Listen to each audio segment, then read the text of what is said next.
Noise department. 118s. Do you remember that? No. Yeah, that was one of our If You Know, You Know. Oh, I love 118. Yeah. Time and temperature. Yeah. You dialed 118 and it would give you the time and the temperature outside. On the can, we had the Sahara Hotel that had the time and temperature because when you were at Wet and Wild, that's how what you did. knew. Yeah. Like, how hot is it? And my parents are picking me up. Yep. What time do I need to be outside? Exactly. Gosh, can you even imagine, like, I guess having kids at that time, and then you just had this babysitter called Wet and Wild, and it cost you like $80 for the summer. Yeah, I don't know how we're still alive. It was the best. It was. This is Thirst Trap, a beverage industry podcast. And I'm your host, Tracy Bradley. Hi, guys. We're back. And I don't even know how to begin, but we have another repeat guest. We have Amanda Keller. Hi. And, head brewer from Las Vegas Brewing Company. And always a pleasure to hang out with her and see her and have her back here. Unfortunately, it's under sad circumstances because she's leaving us. It's definitely bittersweet. I am sad to leave, but I'm so excited for the adventure in front of me.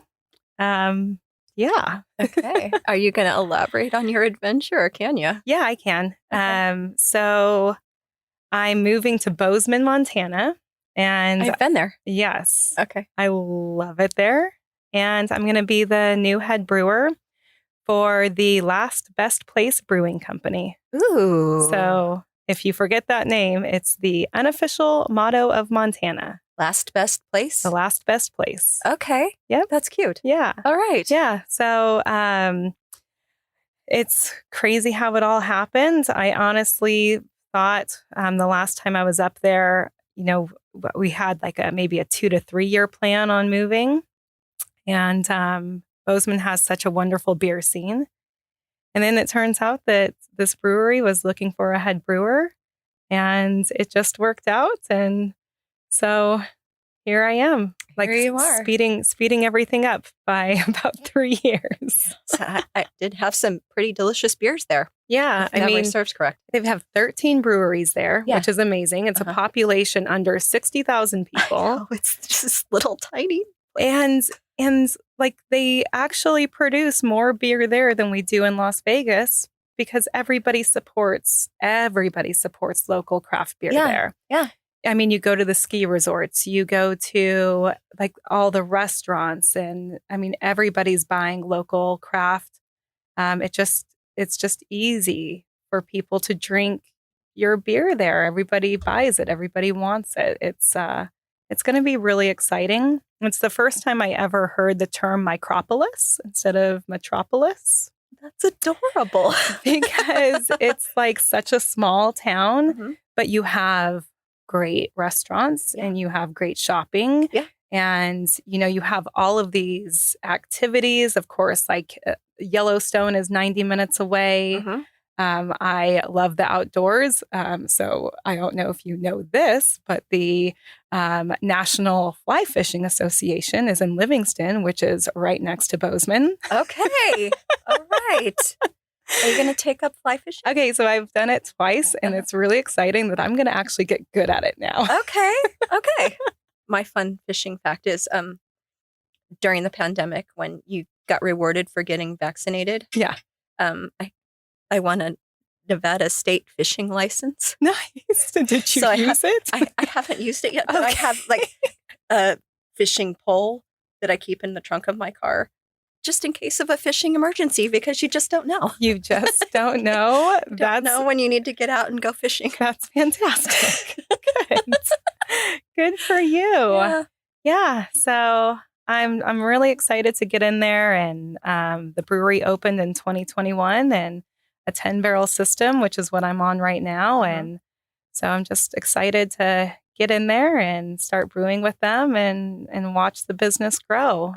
I'm so excited for you. And I can't wait to watch it all play out. And there is a beer that this brewery produces where all of the ingredients are grown within 7 miles of the brewery. I love that. Yeah. Oh. So did you know that like fresh hop season I know. or wet hop? What is it? Yeah. Wet hop season? Yeah, you can call Okay. it either one. Okay. Well, whatever that is, that's Yeah. like my favorite time of year for beer Yep. because, you have 48 hours from the time that you harvest the hops and have it in the beer. Like you have a 48-hour time frame and that's it. And honestly, it's like more like you kind of would like to keep it closer to 24 hours. And doing it in Las Vegas is so difficult. Yeah. At Big Dogs, we did it one time, and Dave Pasquale had to go in at midnight because by the time the hops arrived and from the time that they were harvested, he needed to get the brew done. Thank you, Dave. Yes.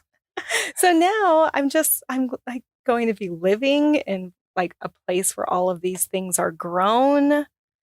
And there's a big Montana malting company where we use a lot of their malts. Oh, yay. And I've already been looking at the Pink Boot Society up there and what they're doing. Okay. And they're doing these amazing, field trips to malting companies. And I'm very excited to get up there. No, I'm jealous.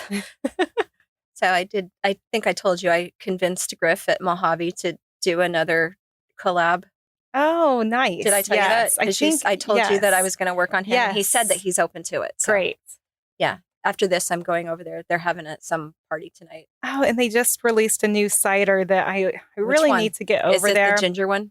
No, it's so they brewed it with Jason from Imbibe up in Reno. Uh-huh. And so they used like a wild yeast strain to ferment it. So it's a Brettanomyces yeast strain. And it's a cider. And so it's like a wild cider. And from what I understand, it's amazing. And for some reason, dragon fruit is popping into my head. I feel like, okay. Now this sounds familiar. So, okay, I will make him give me some tonight. Yeah. And if I can snag a can for you, I will. Okay, I don't know if they canned it, but just put it in the crowler. That's what I'm, if they don't have it already canned, we'll make that happen. That's easy. I've seen him do it. Yeah, because I'm worried that they're going to run out before I can make it over there. And I mean, it just sounds so interesting. And Imbibe is one of my favorite breweries in the States. Yeah. So, yeah, I think that would be, I'm sure that you're going to enjoy that. I feel like I am. Yeah. So, yeah, I'll keep you posted on that. Yeah. So you were at the brewery today?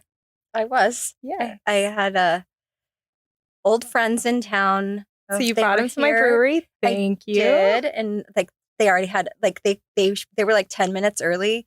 And they already had a flight in front of them when I showed up. So I'm like, okay, you're friends. Okay, you guys know that. You know your way around. Yep, you're friends. I don't even need to help you. Yeah. So they really liked it, and I had a flight myself. So I brought the card from my flight today, and that's what I had. Yep.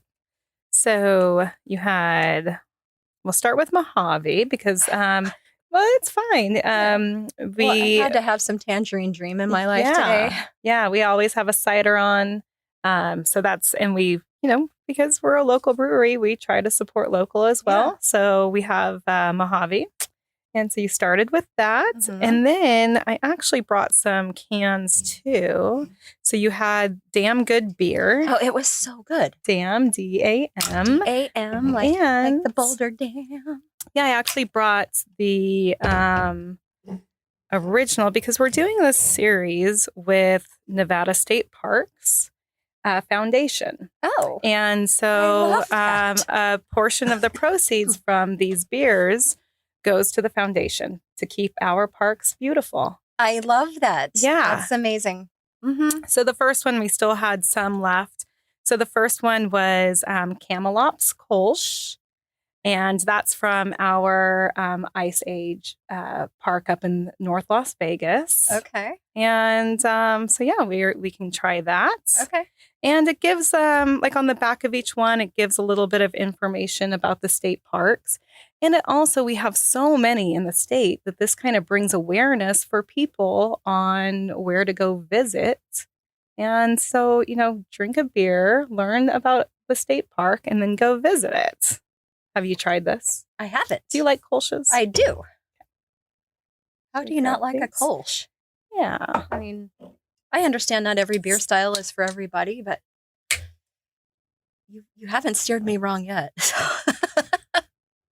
Yeah, so this one, we do work with. So for this beer, not only were we working with the people that work for the foundation, we work with Nevada State Parks people and people that actually work at that state park. And so then as a team, we come up with a name and a beer style.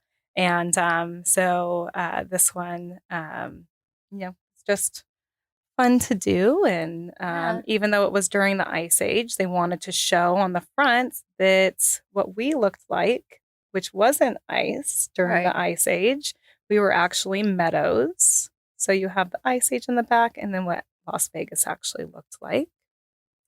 So just very interesting. Cheers.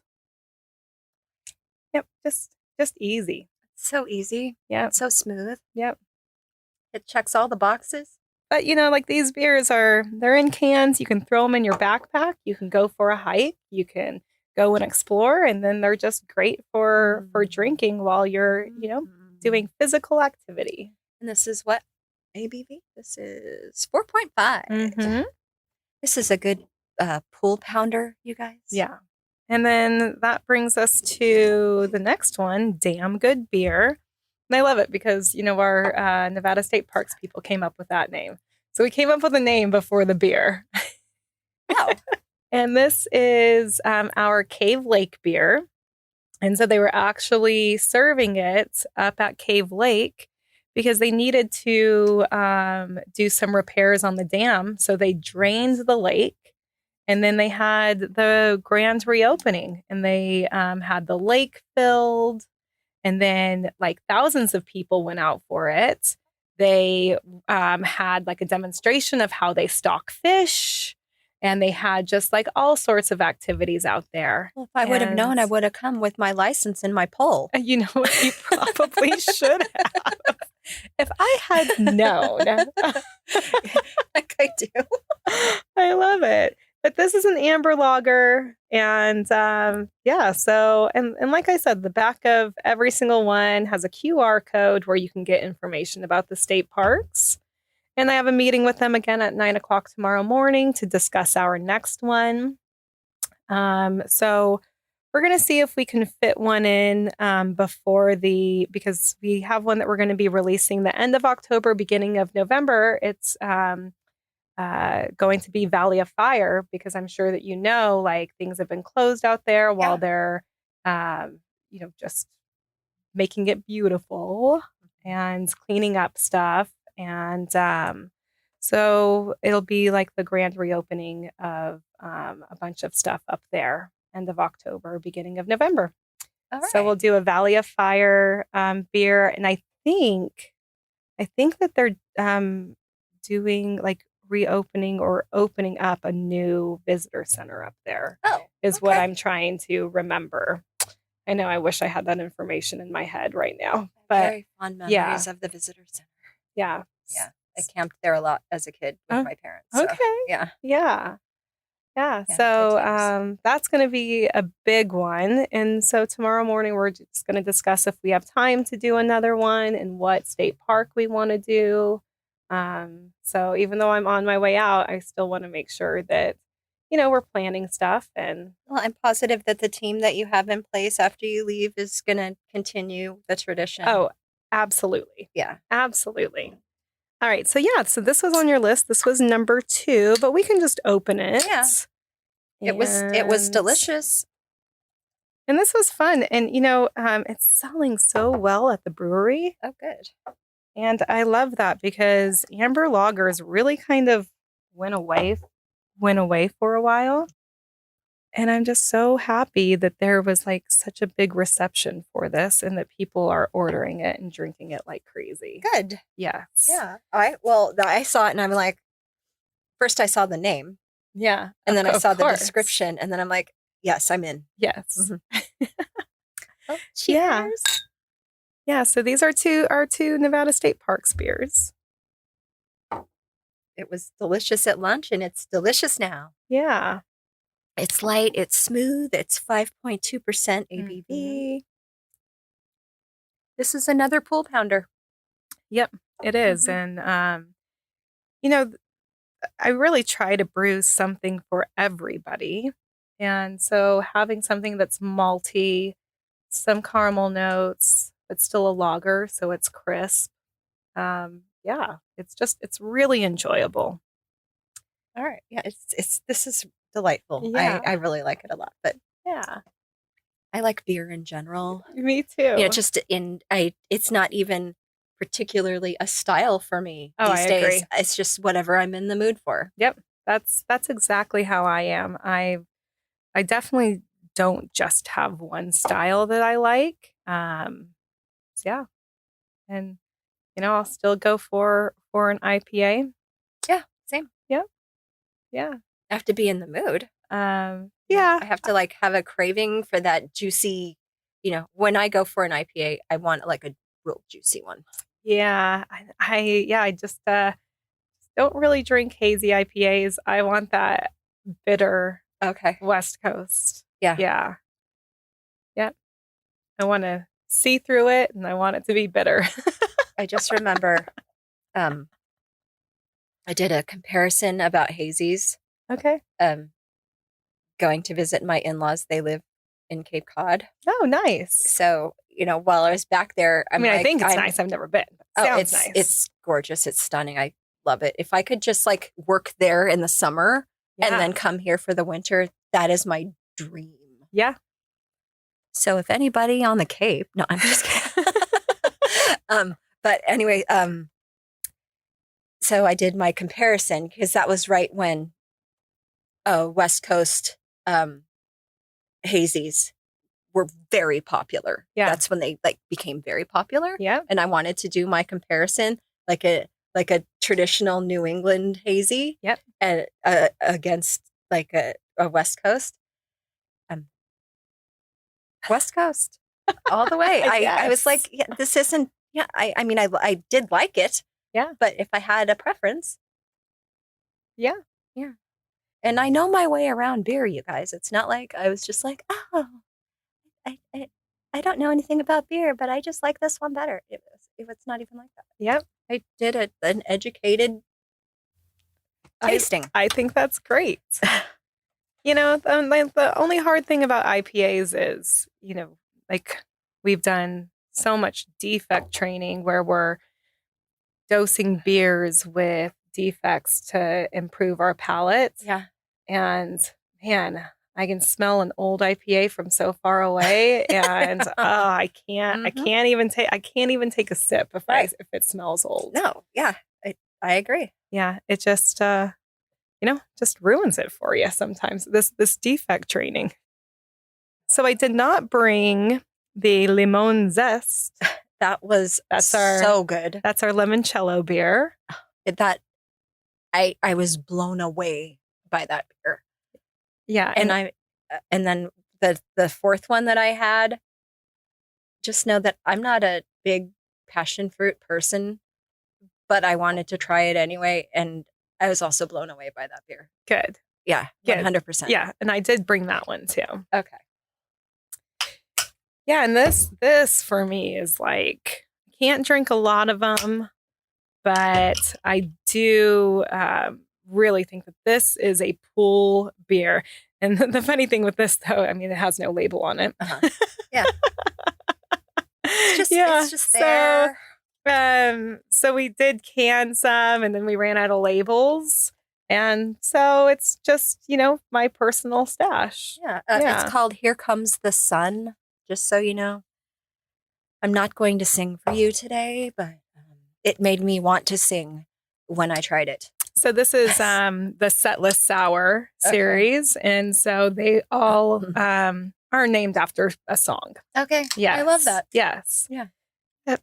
And we're brewing our next one next week. And it's Mr. Tangerine Man.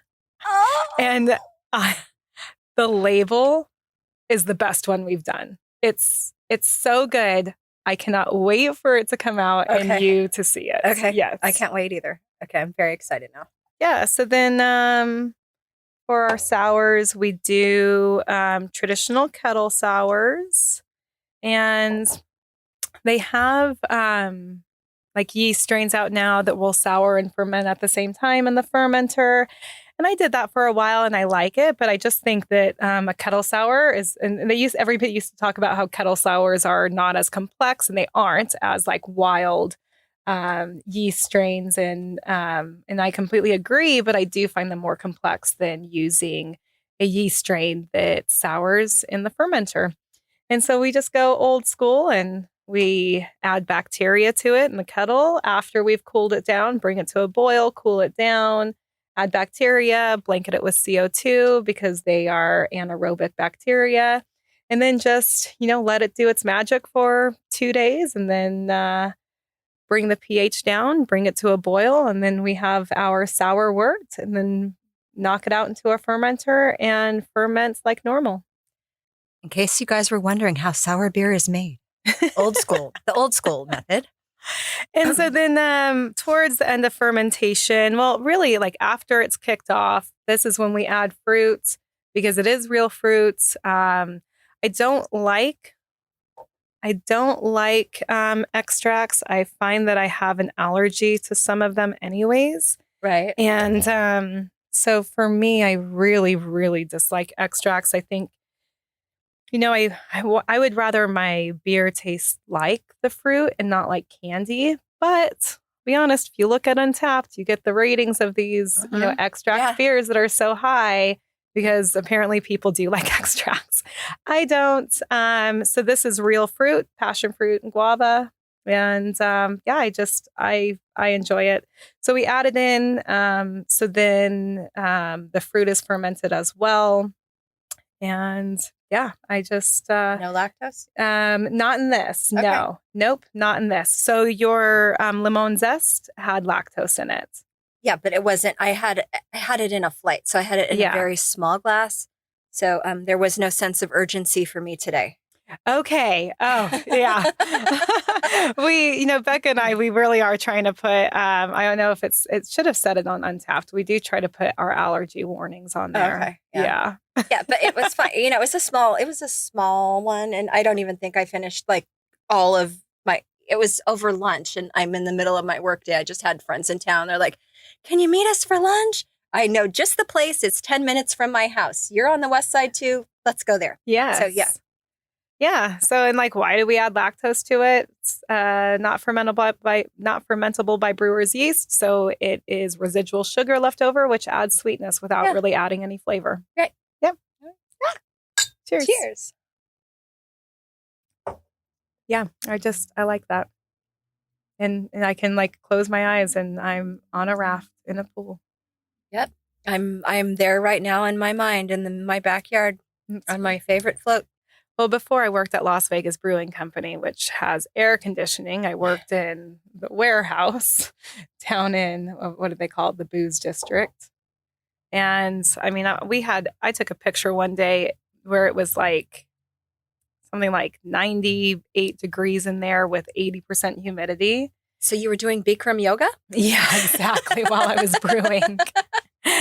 And, that was a bad summer. And I would just come home from work and I would get out of the car. And at that point I was like in cool tech clothes. I'm pretty sure I didn't even change. I'm pretty sure I just walked straight through the house and didn't say anything and just always would just dive right into the pool.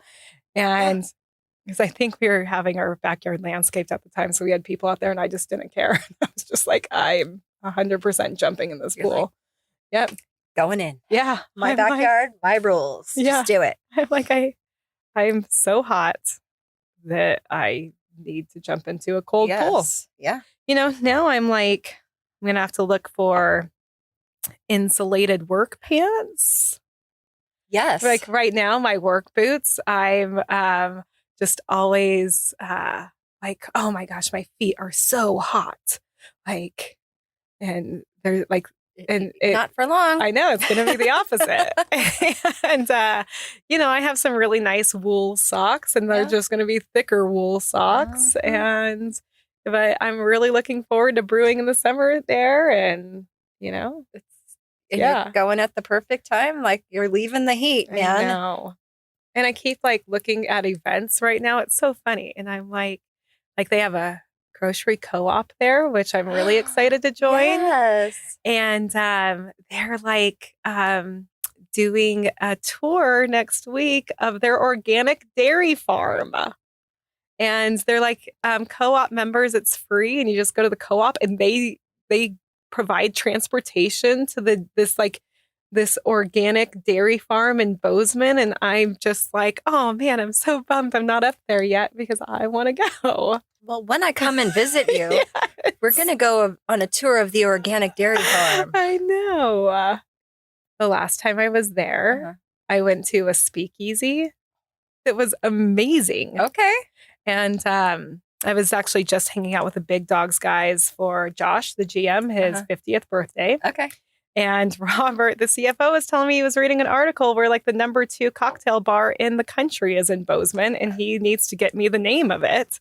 And I'm like, I wonder if it was the speakeasy I was at, because it was phenomenal. Was it? Yes. It was so great. Of course it was. Yeah. And of course you've already been there.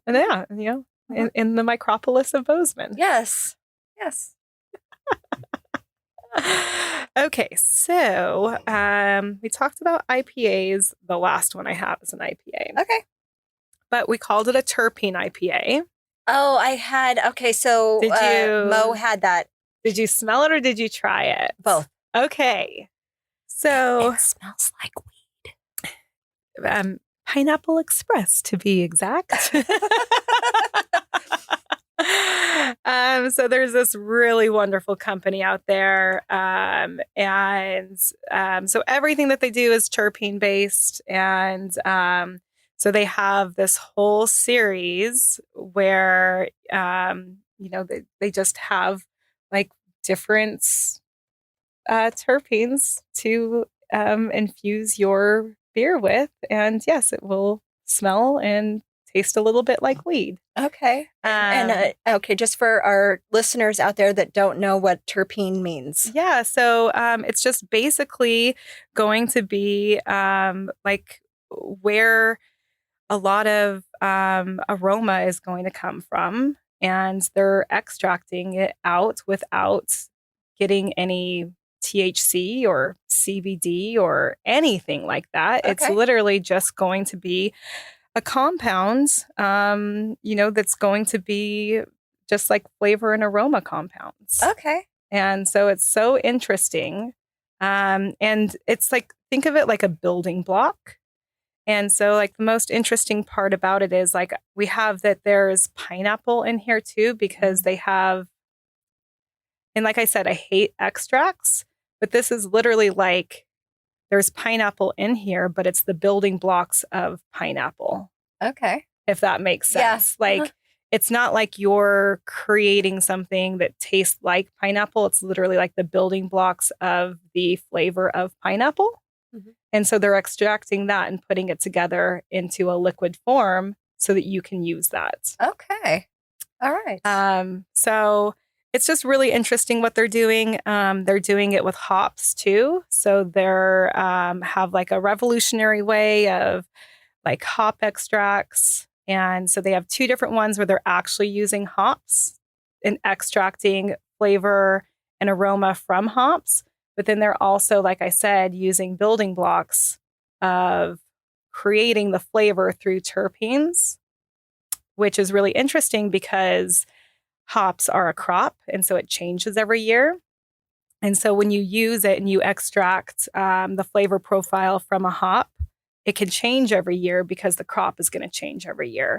But when they're using terpenes as building blocks to create the flavor and aroma, it will stay the same every year because they're building it themselves from terpenes that are ultimately in those hops. Okay. So it's just really interesting what they're doing. And like they're coming out with new flavors all the time. And I get emails from them all the time. And so, yeah, we called it a terpene IPA. And I know we've talked about this series before. It's the If You Know, You Know series. Yes. Which I love because I'm from Las Vegas. Right. And so If You Know, You Know, it's things basically from my childhood, from my past. and from everybody else who's, either lived in Las Vegas for a really long time or who is born and raised here.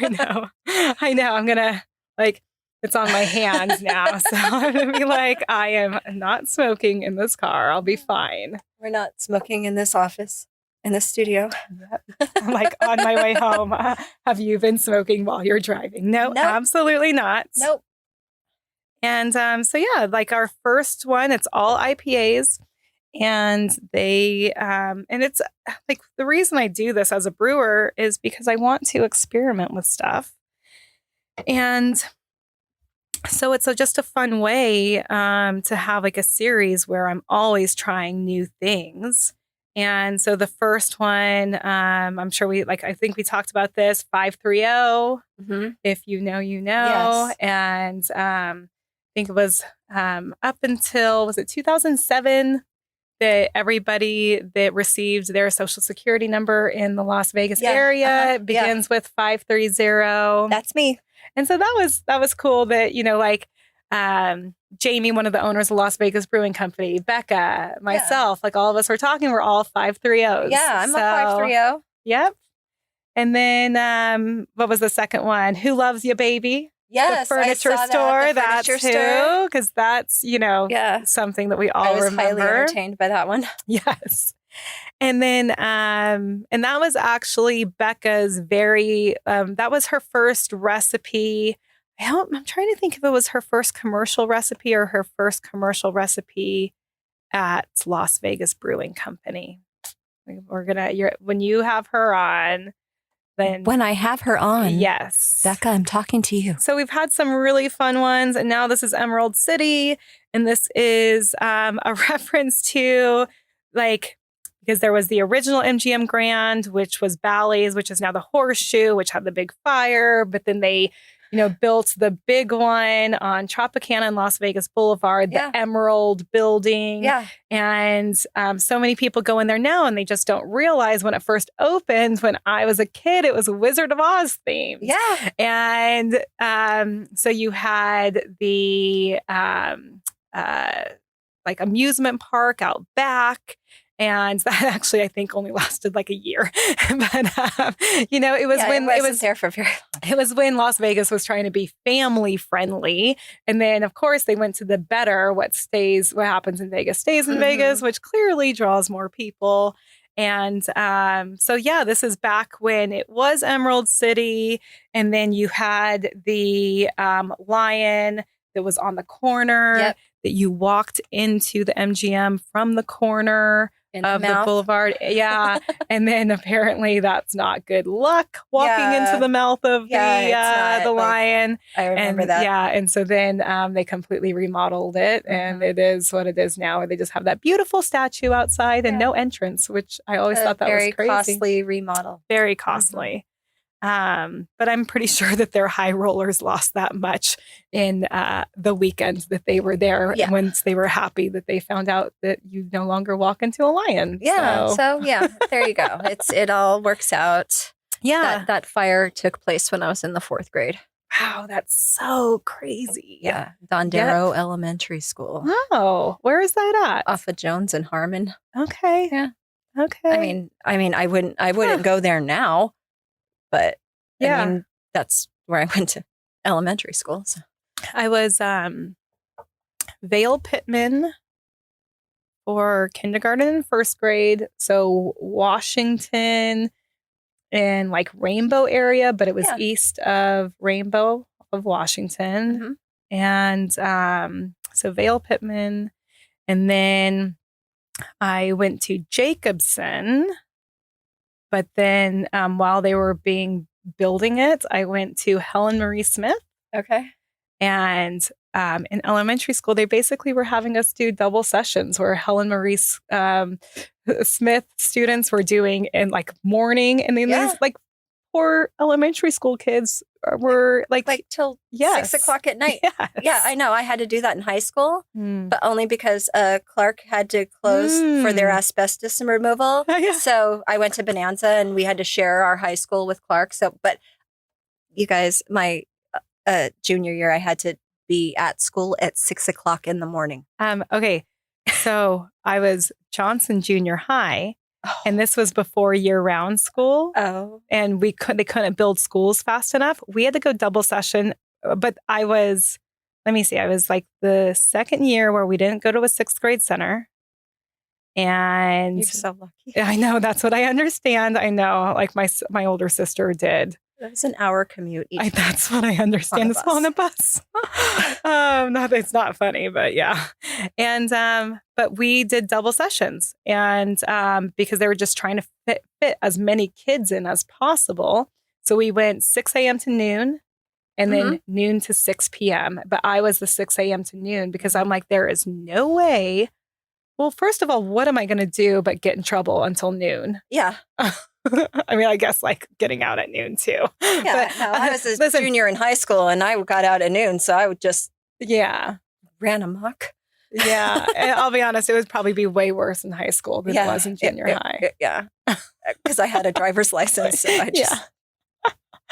Yeah, but like, you're going to school at 6 a.m. in the winter time when like the sun doesn't come up for like at least an hour and a half. It was crazy. Yeah, going to school in the dark. Yeah, no. Oh, Las Vegas. Mm-hmm. I mean, it's so big and so different, but it was chaos in the 90s. It was. Well, mine was in the 80s, so, but yeah. Yep. Yeah. Mm-hmm. All right. Well, cheers. Cheers. Yeah, and how about the aroma? And like, but you get the pineapple on the after taste, right? Like all of a sudden it's just like pineapple. You get, it smells like weed. It tastes like weed on the front. Yes. But then on the back you do get the smooth, like the smoothness of the pineapple. Yeah. And it's what percent? 7%. 7%. Yeah. Yeah, I mean, I do some higher ABVs. I mean, if you call it an IPA, I do think it at least needs to be about 7%. Yeah. Double should be like 8.5, 9. 8.5 to 9, yeah. I love session IPAs, but they just don't sell. No, because I feel like if somebody wants an IPA, they want an IPA. I know, but I want all the flavor at 4.5%, 5%, so I can drink them all day. Yeah, I get it. It just doesn't work that way. Yeah, that was 118s. Do you remember that? No. Yeah, that was one of our If You Know, You Know. Oh, I love 118. Yeah, time and temperature. Yeah, you dialed 118 on your rotary or touch tone phone. And it would give you the time and the temperature outside. I mean, I use that so much in my life. Me too. Me too.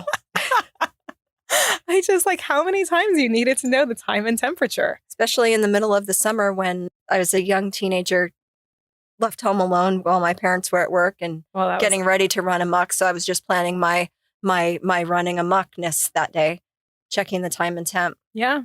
And on the can, we had the Sahara Hotel that had the time and temperature because when you were at Wet and Wild, that's how you knew. Yeah. Like, how hot is it? And my parents are picking me up. Yep. What time do I need to be outside? Exactly. Gosh, can you even imagine? Like, I guess having kids at that time, and then you just had this babysitter called Wet and Wild. And it cost you like $80 for the summer. Yeah, I don't know how we're still alive, but yeah. So Wet and Wild used to be next to the Sahara on Las Vegas Boulevard. In case you didn't know that. Yeah, it was. No, it's somewhere else, like on the southwest part of town, or never been to that one. I have never been. Can't do it. I can't either. I just have very fond memories of Wet and Wild. I know, it was the best. It was, and I was so sad that they tore it down. Yeah, and then because the real estate market crashed at that time, they didn't build anything on there forever. Oh, wow. And I was just so upset. I'm like, they could have been making so much money still on the OG Wet and Wild. 2 years worked there. Mm-hmm. You worked there? Yeah. We had Lucky? We had the Playboy party every year. At a family themed water park. Yeah, everybody. Yeah, no, it was crazy. I mean, we're talking like stage built, Hugh Hefner, like party at Wet and Wild. Oh, okay. Yeah, it was crazy. I met a lot of famous people. What year was that? Maybe 2000, 99, 2000. Okay. Wet and Wild was the best. Yeah. I do like this beer though. It's so good. Yep. It's so. I do look at your face every time you drink that, and I'm not sure I believe you. No, it's so good. I'm just like, it still like surprises me. I'm like, oh yeah, no, okay, I'm going to be fine. Yes, I have to go somewhere really far after this, but I'm going to be okay because it just smells like it. I know you're not getting high. I'm not getting high. Nope, you're not. It's so good though. Yes. Yeah, I was Thank really you. surprised, and I was really highly entertained because they had given him a sampler of it Okay. because he wanted a Coors Light Oh. at Las Vegas Brewing Company. Yeah, this is quite the difference. Yeah, and Coors Light to Emerald City. And the bartender, and she told me her name today, and Stephanie. Yes, Hi, Stephanie. Yeah, she was the best. Oh. She remembers me as the Rosade lady. Yep, So, she's wonderful. So, but she, trying to figure out because he's like, can I just have a Coors Light? And she's like, we don't have that here. She goes, I have a Michelob Ultra. And the look on his face, he's like, no. But she had given him a sampler of this. And just know that I'm not going to say where they're from or anything, but he's a cop. He works in drug enforcement. Oh my gosh, and he works in drug enforcement. Funny. But you can't tell it from looking at him because he has to look like a tweaker for his job. Yeah. So he looks like. She was like, looking at you, I think I know what you think like. you want this one. But he's a big Russian River fan. Oh, yeah. So whatever was on the menu that was River something. Oh, River Trent. Yes. Yeah. Yeah. So he did like that. Oh, good. Mhm. Yeah, that's our an English pale ale. We tried to get him hooked on the Las Vegas Lights. Yeah. And he didn't want it. He didn't like it. He did a taster of that. And I thought for sure that was the one. Yeah, I would have thought too. Nope. And then when she said he's a Russian River fan, I'm like, and Stephanie was standing there, then we're like, yes, do that one. Okay. Yeah. You know what? I am so great that we found something for Yes, him. we did. Yes. Yeah. There is a craft beer out there for everyone. There is. Yep. We just Even if you don't know it, there is one for you yes, guys. Yes. Sometimes it just 100%. takes a little bit of time to find it. Yes. Oh, well, I'm really going to miss this town and this community and, just all of like the brewery friends that I have and all the memories and, just my whole career has been here, obviously. And yeah, it's going to be very sad, but going to a place like that, I have a feeling I'm going to have a lot of visitors. That's a no-brainer. Yeah. Like, I mean, you getting that opportunity, you can't pass that up. You can't pass it up. Yes. No way. I wouldn't allow it. Yes. But I will miss you. Yes. And I'm so happy that it's the podcast that brought us together. I know. But we've run into each other randomly at Trader Joe's and oh my goodness, I know. Just like wherever, just random meetings. And we're great friends and I'm just really happy about that. I'm so happy for you. Yeah, I'm really excited, for people to see the space and I'm so proud of you. Yeah, thank you. So my heart is bursting for you now that you've told me everything. Yeah. Just going into this, guys, all I got was her Evite. I know. I honestly didn't say anything to anybody, and it was just like this flyer that says Amanda's moving to Montana. and my response to her on the text message was, what? Yeah. I'm like, am I going away party? Yeah. I'm what? Yeah. What is happening? Yep. What do you mean you're going away? You can't go away. So then, but here we are. It brought Thirst Trap podcast back together. Yes. I'm so happy about this. Yes. So it comes full circle and here we are. Yep. Yeah. All right. I know. So yeah, but Vegas has been so good to me and, And of course, I still have family here. And so I'll be back and friends and, but no, I'm so excited to start this next chapter in my life. And I'm so excited for you. Yeah. Thank you. You're welcome. Yeah. All right. Any last words? No. Just, thank you so much for having me on. I'm so happy that you're here. Yeah, me too. Me too. Right when you asked me if I would come on, I'm like, couldn't type it out fast enough. So thank you. You're welcome. My pleasure. Glad we could do this. Yes. All right, guys. Well, we'll see you in a couple weeks. Cheers. Cheers. I'm Tracy Bradley, and that's the Thirst Trap Podcast. Produced and edited by Gonzo Greg Spillane for Noise Department. Please like and subscribe wherever you enjoy your podcasts, and share with your friends and associates in the beverage industry or anybody who drinks things. You can always visit and contact me at thirsttrappodcast.com, and you can find links to all the socials there as well. Till next time, cheers.